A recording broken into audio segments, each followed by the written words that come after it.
Hello, everyone, and welcome to Dead to Rights, the podcast. I'm your host, Donna Carrick. Today, we're going to bring you an interview with author Ann Barton. She is a retired veterinarian, a flight instructor.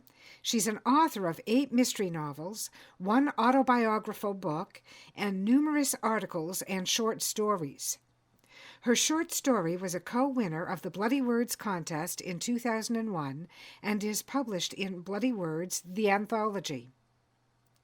Born in Drumheller, Alberta, Anne grew up in northern Idaho, returned to Canada, and now lives in the beautiful Okanagan Valley in British Columbia, where she is deeply involved with Habitat for Humanity and her Anglican church work, that is, when she isn't riding horses or curling. Before I get Ann Barton on the line, I'm going to invite you to join us for our Readers on the Run segment, when I'll read to you Danger by Moonlight by Ann Barton, which was featured in World Enough and Crime, the anthology, Carrick Publishing, 2014. Let it rot.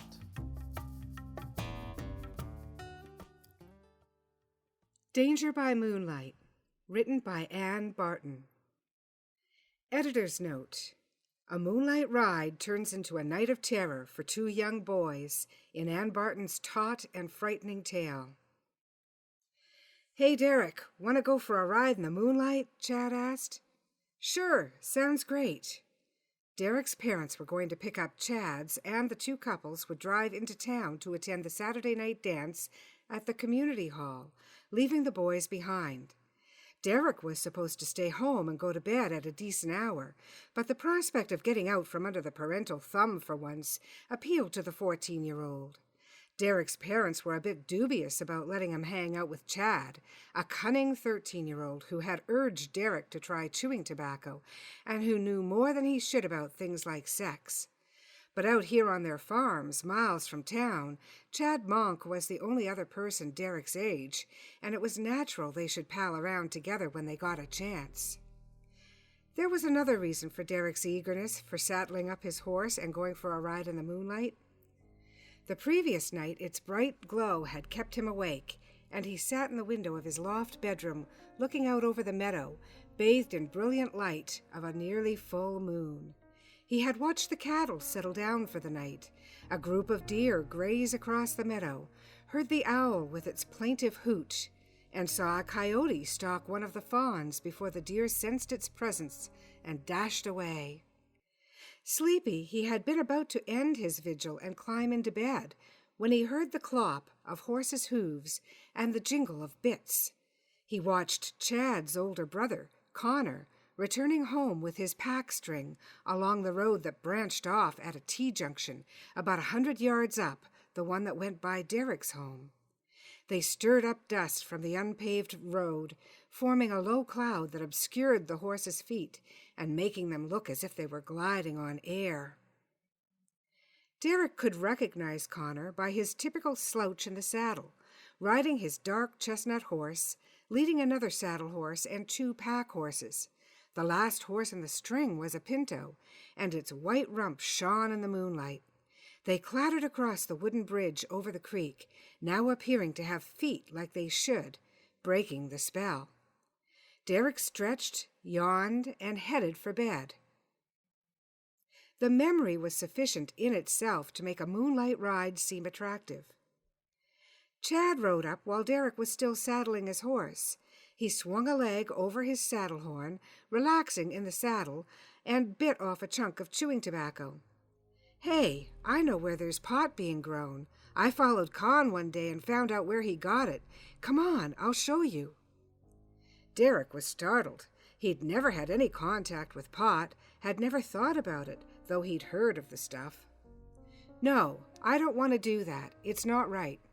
"Oh, don't worry. We're not going to get any. I just thought you'd like to know." "Know what?" "Where it's at. Then you'll never have to find someone to supply it to you." "I know those guys who grow it, but they don't know I know. Con doesn't let me have any." This latter sounded like a grievance. "Let's go look." But when they got near the place, Chad's mood had changed. Let's tie our horses up here and sneak down there. I don't see no one around." They cut across a ridge that separated the valley from the canyon of the creek, where it came down out of the mountains. Derek wasn't sure where they were, but Chad seemed to know every game trail. They were following an old, unused logging road, grown over with brush. When they came out above the site where Chad said the pot was grown, Derek recognized the curve of the creek away from the road and the cabin at the upper end of a brushy meadow. He knew that 2 men who professed to be working a mine claim lived there. The boys looked down from a steep hillside, traversed by the old logging road. The ridge where they stopped their horses was bathed in moonlight, but the canyon floor was as dark as the bottom of a well.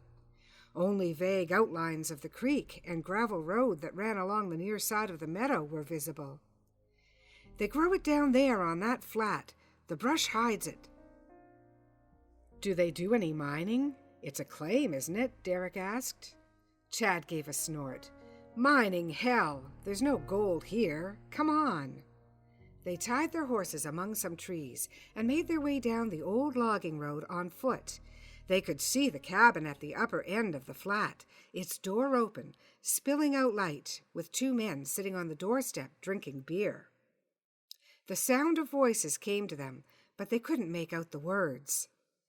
"They can't see us once we get down on the road. Come on." The main road up the canyon followed the near slope of the hill, the meadow being on the other side. The 2 boys slid down the bank above the road and ran across it to a grove of trees. They could no longer see nor hear the men at the cabin, but there was no indication that their nocturnal adventure had been spotted. Chad led the way along the edge of the grove until an expanse of grass separated it from the thick brush that covered most of the flat. The grove of trees they had been moving through was still in shadow, but the moonlight now touched the valley floor. Chad signaled Derek to follow him across the open space, as bright as day in the light of the full moon. On the edge of the brush, Chad crouched and motioned Derek to do the same. "There'll be some brush to hide the plants, but there should be some right in there." "Chad, let's go back. I don't like this." "Hey, don't chicken out. No one's seen us." "No, let's go back." "Tell you what, I'll just go nip a piece off the first plant I see. Then we'll go. Can't go back empty-handed," he chuckled. He was obviously getting a kick out of the danger. Derek was petrified. Chad crawled into the brush and was gone for a long minute. Suddenly there were shouts from the cabin, and Chad scrambled out of the brush. "I tripped on a wire. Let's get out of here." Not thinking of anything but speed, the boys made a mad dash for the road. Derek's longer legs put him in front, and as he ran, he looked over his shoulder toward the cabin.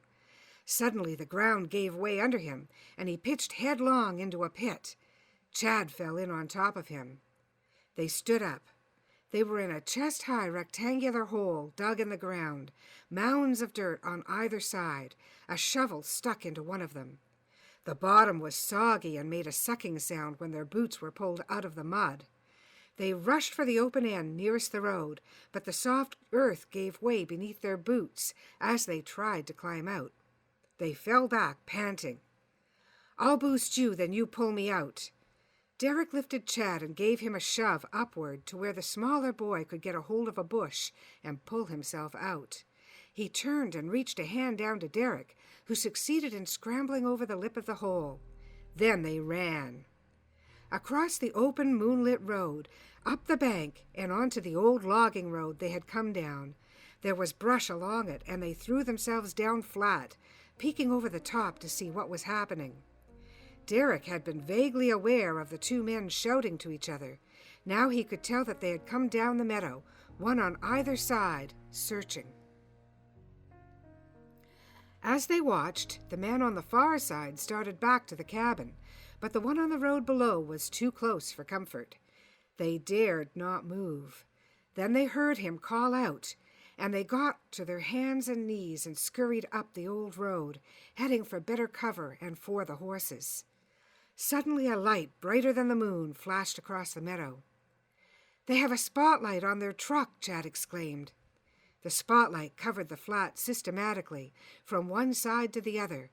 Derek thought they should probably get a move on while the men below were watching the brightly lit area, but the thought came too late. The light swung onto the road and then onto the hillside. It swept across them and moved away. They started crawling on their bellies, but moving even faster than when they had been on hands and knees. When they reached the shelter of some denser brush, they paused. The light swept past again, higher up.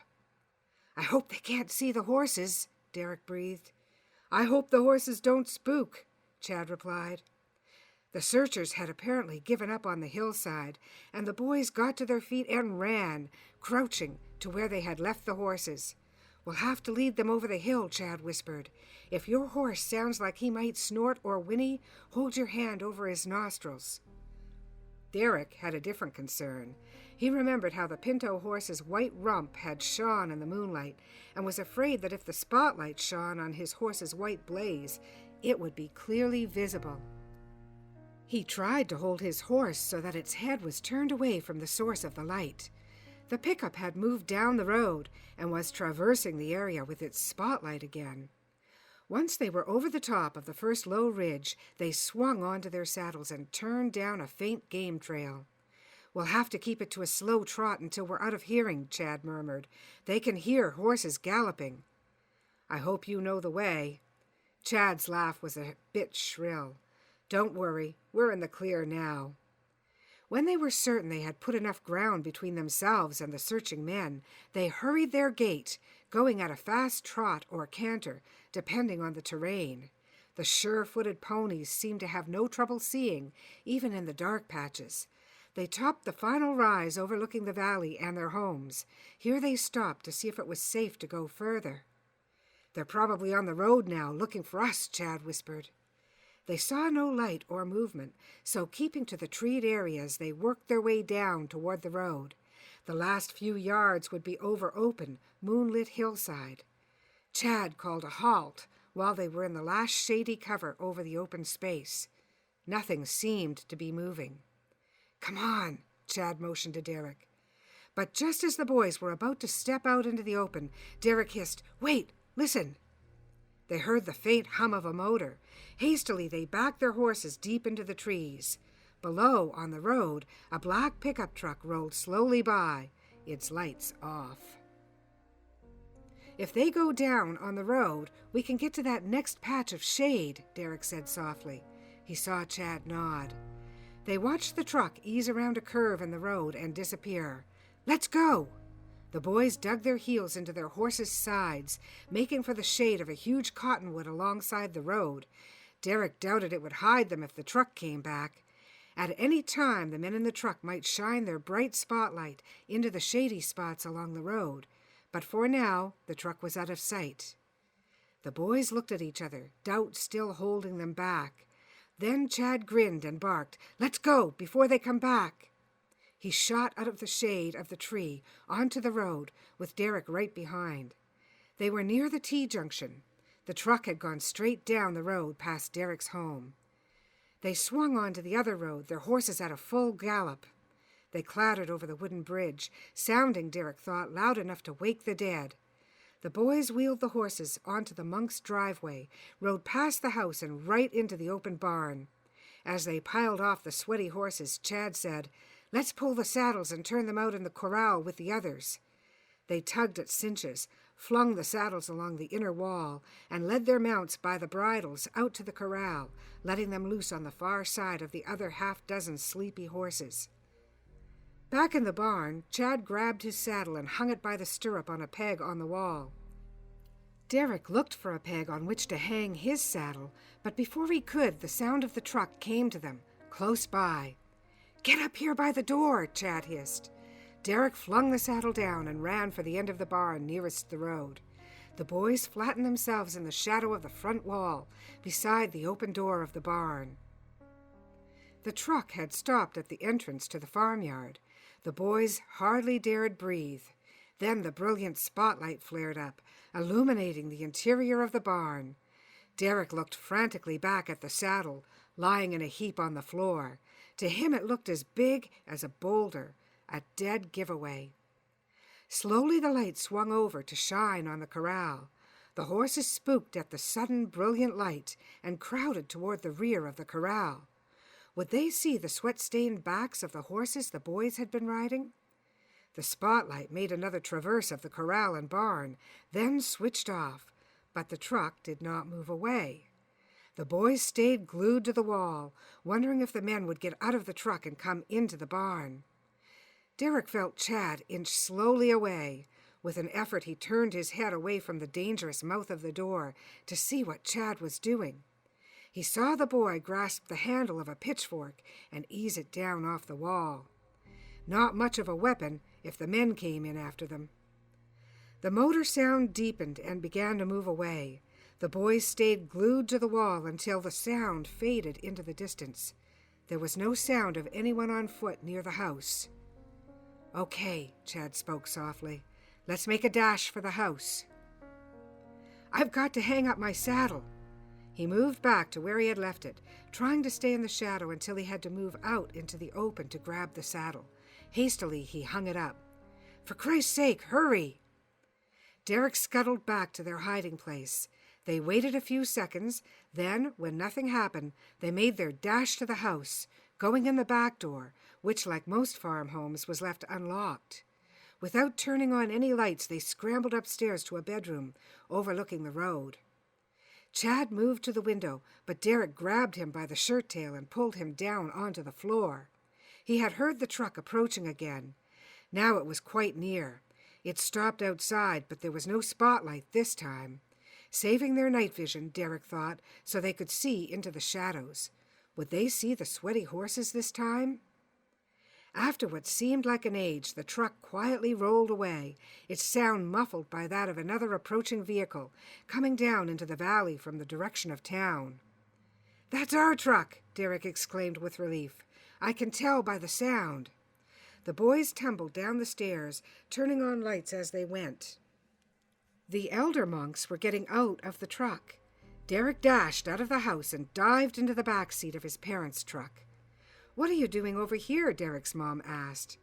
"Oh, we went for a ride in the moonlight, then came over here to play computer games," Derek answered casually. "You were supposed to be in bed." But Derek could see that his mom was so sleepy she didn't question his behavior further. His dad stifled a yawn. In the back seat, Derek was the one who didn't need sleep right now. At the T-junction, Derek looked up the road in the direction the boys had come and saw the black pickup pulled over to the side of the road in the shade of a large cottonwood. The moon, swinging around to the south, now threw shadow over a portion of the road. His dad didn't even seem to notice it, but Derek ducked down out of sight. As he got out at their house, the black truck drifted by. Derek was in plain sight and froze with fear like an animal caught in the headlights of an oncoming car. But the truck rolled on down the road, and Derek realized that to be seen getting out of his parents' truck was probably the best thing that could have happened. He scurried up the ladder to his loft bedroom and crept up to the window overlooking the road. Sure enough, the black truck ghosted by again, heading up the valley. He saw it stop at the T-junction for a long minute. Then its headlights blazed forth and it rolled away at normal speed. Derek was still shaking when he climbed into bed. It was Wednesday when the RCMP showed up. Derek was helping his dad split firewood. His mom was in the garden, but went out to greet the Mountie, a sergeant, who got out of the SUV they used for backcountry work. "Mrs. Taylor?" "Yes, what's the matter?" "We're looking for a missing person. A young man about 6 feet tall, slender, with long blonde hair and blue eyes. We're asking everyone who was in town over the weekend if they have seen anyone of this description. You were in town on Saturday, weren't you?" "Yes, we went to town for groceries and stayed for the dance, but I don't remember seeing anyone of that description." "He's a graduate student doing some environmental work. Connor Monk packed him into the mountains a week ago Monday and brought him out again Friday afternoon. He apparently drove his car into town, then disappeared. The car is there, but no one seems to have seen him in town." "Well, he wasn't at the dance. I'm not sure I'd have noticed him anywhere else." Derek and his dad had come up the road. "Mr. Taylor?" No, I don't remember anyone like that. The Mountie looked at Derek, who shook his head. Derek wasn't with us in town. Have you seen any strangers around here? 3 head shakes. Thanks for your time. The policeman started to walk back to his vehicle. Derek faced an agony of decision. Should he mention the hole in the ground out in the meadow?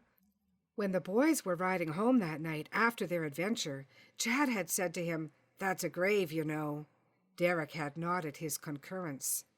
If he told about seeing it, he might have to explain the rest of the incident. He could put it over on his dad, who was easily fooled, but his mom was something else.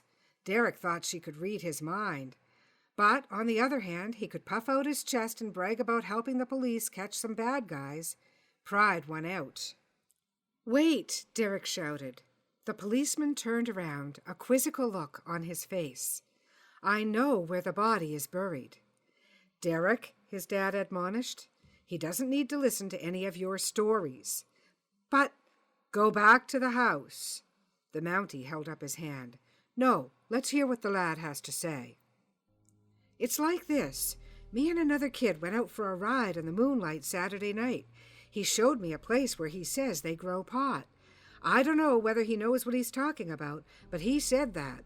We couldn't see any pot growing, but we did see a grave." "Derek." "Go ahead, Derek," the policeman encouraged. "What made you think it was a grave?" "Well, it was about that size and shape. I saw an empty grave in town once when we went to a funeral, and it looked about the same size. This one wasn't as deep, though." "This was at night?" "Yeah, but it was real light. There was a great big moon." That wasn't quite how he remembered it. They'd have seen it and wouldn't have fallen in had it been out in the moonlight, but he wasn't about to admit that part. "This was an empty grave?" "Yeah, the shovel was still there." Derek's mom then threw some cold water on the fanciful story.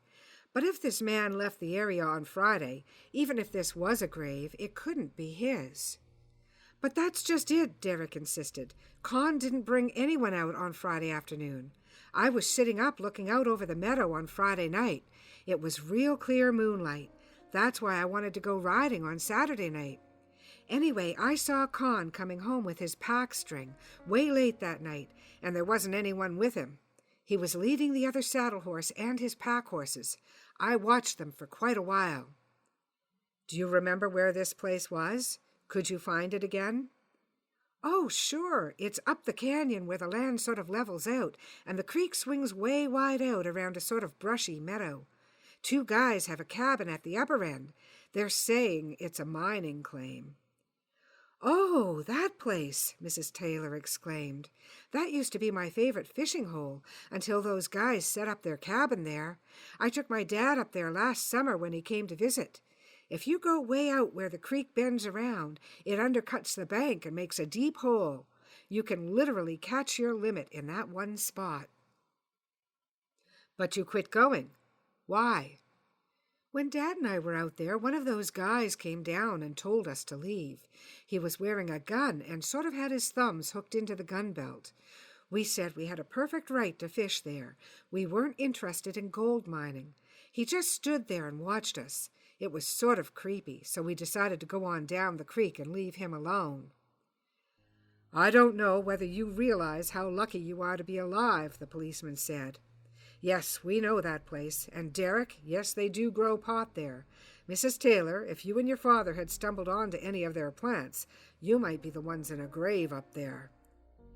"But neither Dad nor I would even know what marijuana looks like." "The man who was watching you wouldn't have known that." "Oh, my God!" She turned pale. The Mountie turned to Derek. "Could you show us exactly where this hole in the ground was?" "I think so." "I'll take Derek with me. You folks can come also if you want." Then, seeing Mrs. Taylor's look of distress, he added gently, "It's perfectly safe. Those men have cleared out. I'll have some reinforcements out there as well." When they came to the meadow, Derek said, "It's near this end, not up by the cabin." The Mountie drew his SUV off the road into the shade of a large pine tree. Derek's mom pulled up behind them. His dad had stayed at home, saying he had work to do, and it was probably all a fancy daydream anyway.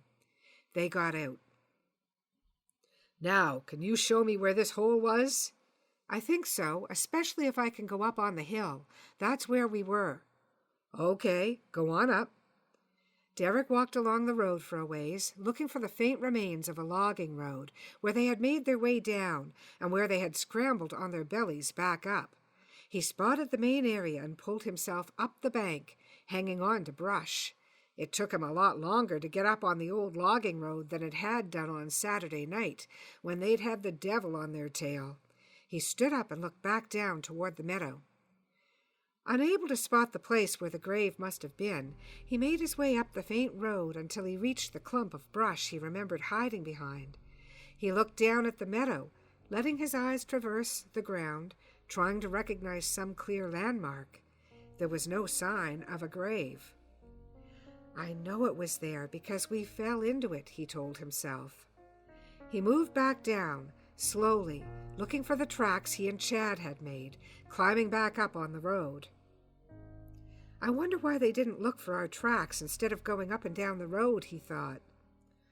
He couldn't understand why the men who were looking for the boys had missed what seemed so obvious. There it was! From above he could make out the oblong of disturbed earth, covered now by brush, which was beginning to wilt. "Hey!" he called out. "It's right down there!" He pointed. The sergeant moved up the road, looking as he went. "A little further. There, you're right opposite it."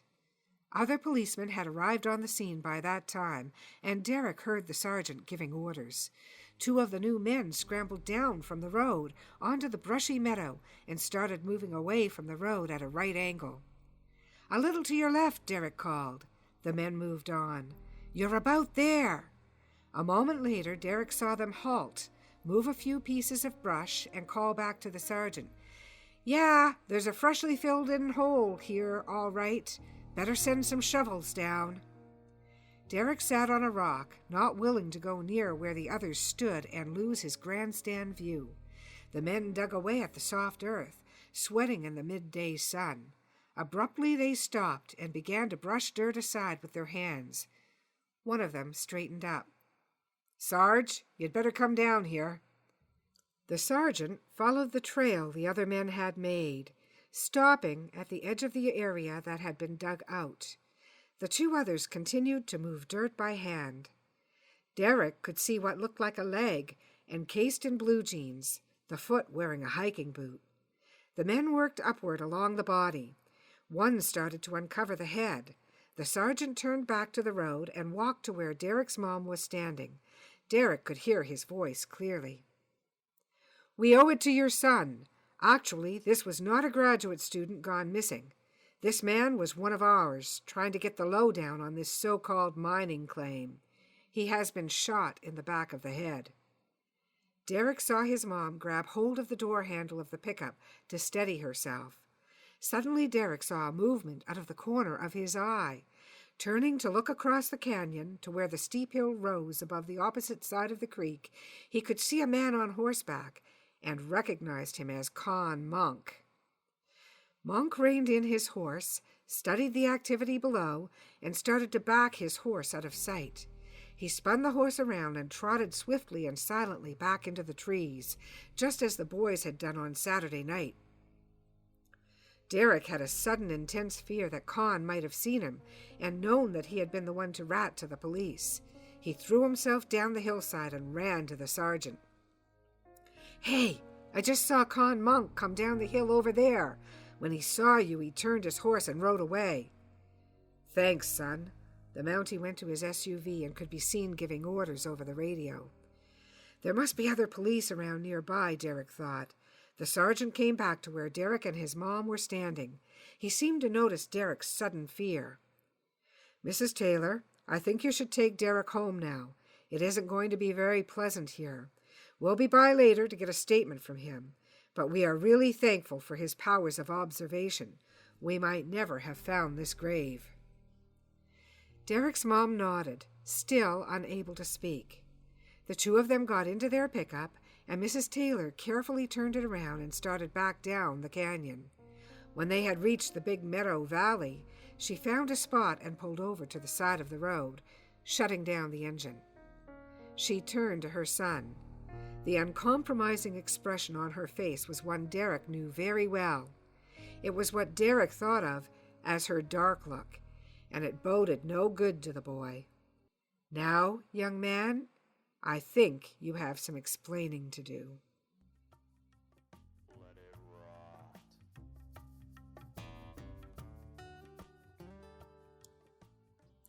And this has been a Readers on the Run segment brought to you by Dead to Rights, titled Danger by Moonlight by Ann Barton.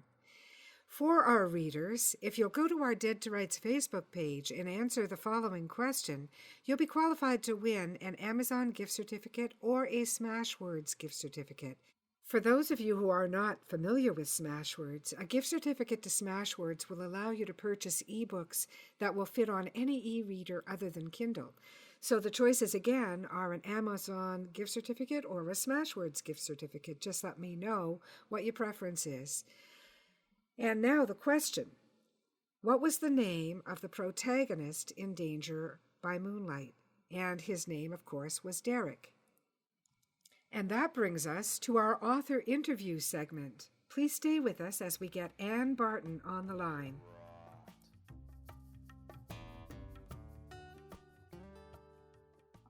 Hi, Ann. It's Donna. Welcome to Dead to Rights. How are you this morning? Oh, pretty good. Good. And how is sunny BC today? Sunny BC here is cloudy. Oh, it is. It's warm. And you've had an unseasonable amount of snow this year, too, haven't you? Yes, we have, but it's pretty well melted now. Yes. Well, I'm very happy to have you on the show today and to talk about your Robin Carruthers character, who appears in a number of your books, including, tell me a couple of titles. The Evil That We Do. Yes. That's the first one. Okay. And the last one was The Devil Laughs. And there are a number in between, I know, because Carrick Publishing. There are 5 altogether. Yes, Carrick Publishing published them for you, and they are a beautiful series. And the thing that struck me the most about Robin Carruthers is that she's a woman of very strong will and character. Can you tell our listeners a little bit about Robin, and is she typical of your other protagonists, both male and female? Well, Robin is the oldest of the ones I've used as protagonist. She's in her 40s. She's a successful operator of a flight school and has run it for 20 years. It has a good reputation and so on. So she is competent and she's confident in herself, and she's rather strong-willed. She insists that people in her school follow her rules, which are based on safety and care of the airplanes and so on. Yes, and that does come into play in some of the stories, doesn't it? Yes, that does. Mm-hmm. And so that gives me an opportunity for other characters who sort of don't follow her rules mm-hmm. and get in trouble with her. Yes, get in trouble with her and make trouble for themselves as well, because right. While she's a little bit of she's a disciple of strong rules in these things, she's usually right. Well, yes, because her rules are based on safety and the care of the airplane. That's right, that's right. She also has a very strong backbone in terms of moral fiber, too, I think. I try to do that with all my characters, have a sense of justice. Right and wrong, which works really well with mysteries, because that mystery lovers tend to look for justice in their reading, and they really are lovers of justice, and that works really well with your characters. Well, the other characters being younger, and in fact, the most recent one is a 14-year-old boy. Mm-hmm. They will develop probably into a character much like Robin, mm-hmm. As far as the self-confidence is concerned. A 14-year-old boy is a pretty interesting... And they haven't got there yet. Yes, yes. A 14-year-old boy is a pretty interesting protagonist of choice, isn't it?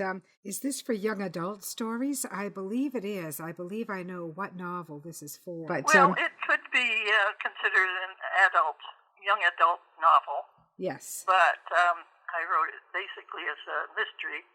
yes. However, I went to a professional editor for that because I was using things that had happened to me earlier in my life, and I had to be reminded every once in a while you're supposed to be writing a mystery novel. Yes, yes.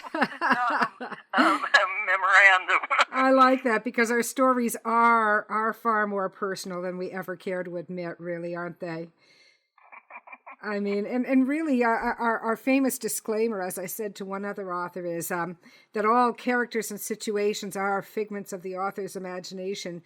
Well, that is true, but they're woven into that imagination from our experiences, really, aren't they? Well, yes. I mean, I don't think any author can get away from putting their own experiences or reactions and so on. And that's what readers love about us. Readers want to get to know their writers. I'm not trying to assume what's in people's minds. I love to read too, and I love to know more about the writer when I'm reading. And the more of that personal touch that's in it, the more I enjoy it, you know. Well, that's the reason why you should write about something you know about. Yes, which you do really well. And that leads me to my next question, which is your stories often feature settings that are rugged or even downright wild. And I wanted to know if that's indicative of your own experience in terms of geography. Well, it's indicative of my past life. Yes. I mean, I grew up in that sort of surrounding. And I live out west. So I'm not entirely an outdoor person. I went to McGill and I loved Montreal, and I interned in Boston and I loved Boston. So you studied at McGill and you also spent time in Boston. That's wonderful, yeah. Took 2 years of pre-med at McGill and then decided I liked animals better. So I transferred to Washington State University and eventually got into vet school there. And then I had this internship at a major veterinary teaching hospital. Oh, that's wonderful. Animal Medical Center in Boston. I do love animals, and I have to admit, you know, I think everybody at some point in their life wonders whether they would like to be a nurse or a doctor, but I have to know myself well enough to know that I think animals might be easier for me to deal with on a daily basis. You know? And that's not to say I don't love people, but I tend to be a bit of a hermit, you know. So. Well, for one thing, if the owner of the animal doesn't pay you, it isn't your patient who's... That's right. It's not your patient who's at fault. That's right. Yeah. I like that. My next question has to do with your actual experiences, which we're just starting to touch on now. And I've thought about flying many times in my life, and I'm sure many people have. I'm sure I'm not unique in that. One of my favorite fantasies is just to be high above the clouds, soaring, and but I've never actually flown a plane. I guess I've been too chicken, so maybe one day I'll get the courage to do it. But I think there must be a real sense of joy involved in it. Can you share your experiences as a flight instructor and what it's like to be in control of a plane? Well, in the first place, I owned a Korean War era military trainer called a Beach Mentor, and I used to take a lady who'd been in the women's flying corps in World War II with me places, and she told me that there was a little rearview mirror in the cockpit, but she could see my face in that from sitting in the back seat. And she said as soon as I'd start rolling down the runway, I'd get a big smile on my face. I think I would mirror that for sure. It is enjoyable. Yes, I would think so. I would think so. It's got to be. And the courage, just knowing that you've had the courage to do it and to learn it and to stay with it and then to get up there in the air that way. I mean, what a fantasy for most of us. Well, the first money I ever earned at the age of 10, I spent on an airplane ride. Wow. We've been threatening to take the kids up on there's a helicopter pad on our way to the cottage, and we've been threatening to take the kids up in the helicopter one of these days soon, and I hope we do, because that was one of the things I did like about growing up military, was that we would get flip flights and we'd get little free jaunts around in the helicopter on a regular basis, and I loved it. It was my favorite thing. I've never been in, let alone flown a helicopter. But my other form of flying that I like is gliders. Mm-hmm. And I don't mean hang gliders. I mean real gliders. Yes. I would think that would be really wonderful. One of the other things that I know you've enjoyed throughout your life is horses, riding, grooming. Right. I've grown up with horses. So it has been your whole life. That's what I was going to ask. You've always been a rider, right? How does that work its way into your writing? Well, not terribly much. This last book, The Simple Life is Murder, the teenage boy, Derek, who's the protagonist, does a lot of riding. Mm-hmm. But I've never used that particularly commonly. In my Dr. Erica Merrill stories, they go riding at times. Okay. Well, I can tell you that when Derek gets on a horse, I know that he knows what he's doing. And when he leads the horse around, I get the sense that he's well in control of what he's doing, and he's experienced. So I'm sure that comes from your experience. Well, yes. But remember, at the time he's doing that, he's scared. Yes, that's right. I'm thinking of Danger by Moonlight, but you're right. Your latest novel, The Simple Life is Murder, is another place where Derek shows up. And yeah. Well, actually, the Danger by Moonlight was a short story I excerpted from the plot of the Simple Life is Murder. Okay. So it's the same story. I didn't think I was going to finish the novel, so I liked that part, and I made it into a short story. It's a terrific story, and I have to tell you, I hope you won't mind, but I actually used it on my Readers on the Run segment for this episode. So, because I really do enjoy the story, and I think our listeners will too. But it's good to know that, so it really was part and parcel of A Simple Life is Murder. So for our listeners, if you enjoy the story as much as I do, please look for A Simple Life is Murder and get the whole book featuring Derek.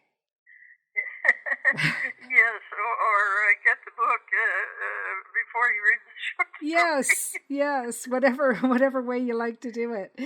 Now, one of the things that I've promised our listeners, and actually I'm gonna take advantage of getting you on the line because you're way out west and we really don't see each other on any kind of basis. We've met, but that's about it.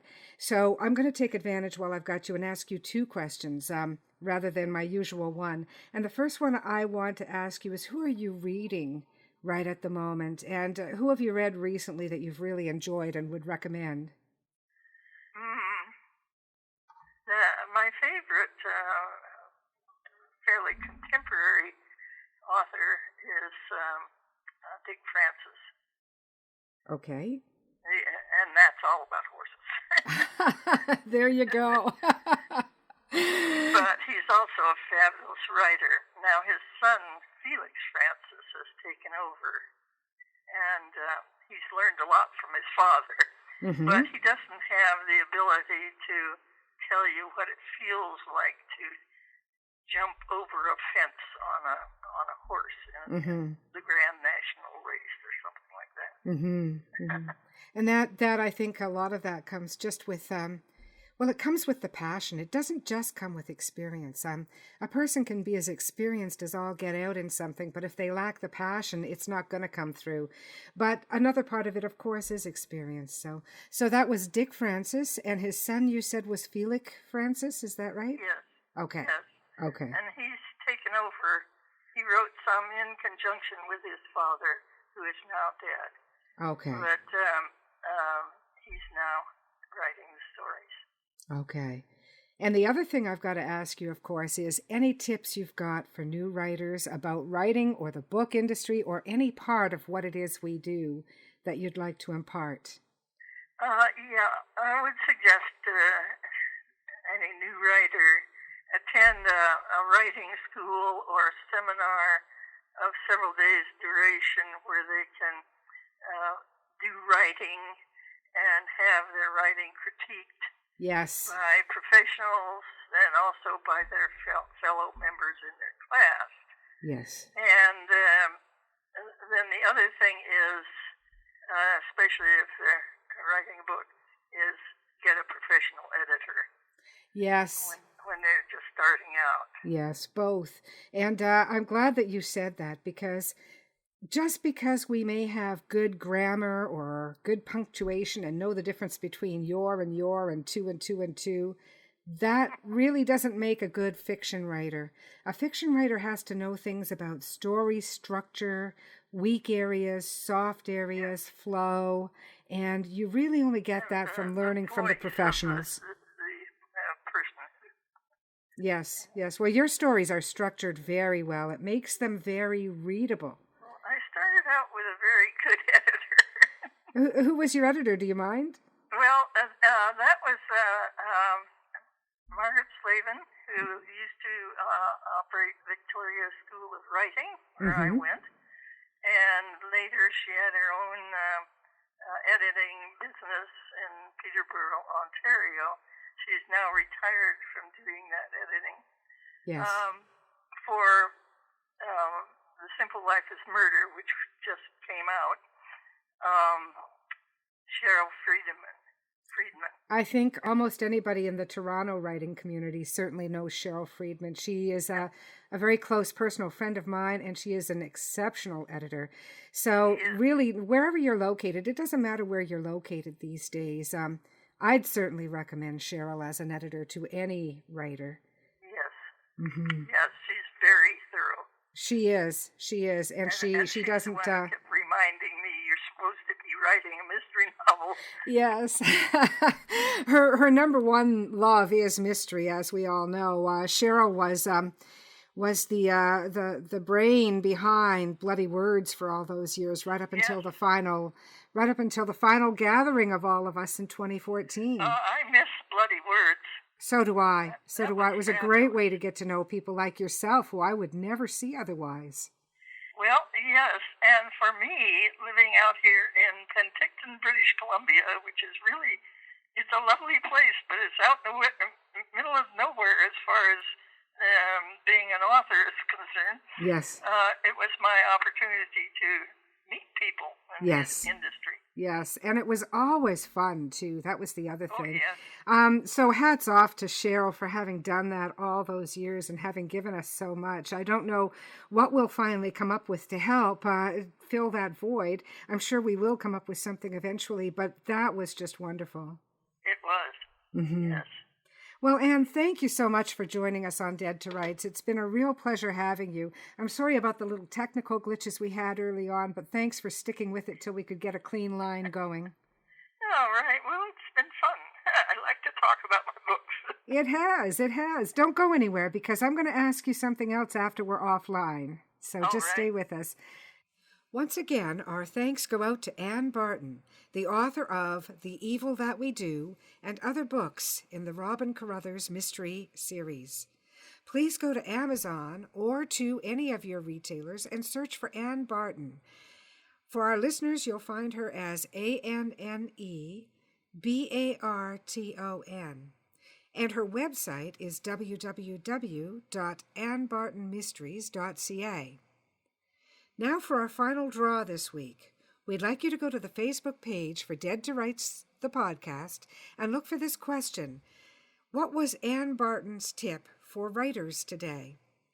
Just to give you a hint, her tip was to make sure that you attend a study group or a workshop for writers. And that's our show for today. As always, we're thrilled to bring you author interviews, tips for writers, short stories for our readers on the run, and much, much more, including great conversations.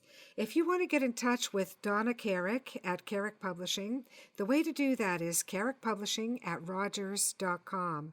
Be sure to be clear in the subject line what you're reaching out for so I can try to get back to you as best I can. If you're an author, a published author, and would like to be interviewed on our show, please say so in the subject line. Schedule me for an interview on Dead to Rights, just so I'll know what it is you need. And you can also find me at carrickpublishing.com, at donnacarrick.com, at deadtorights.ca. We're on Twitter, Facebook, and all over the place. So thank you for looking for us.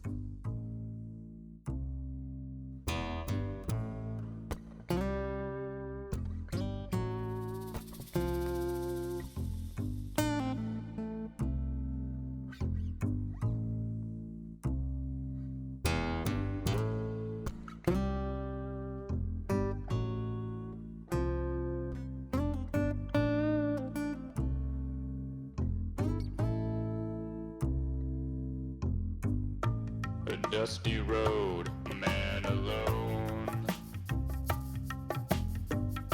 His vital signs go on hold.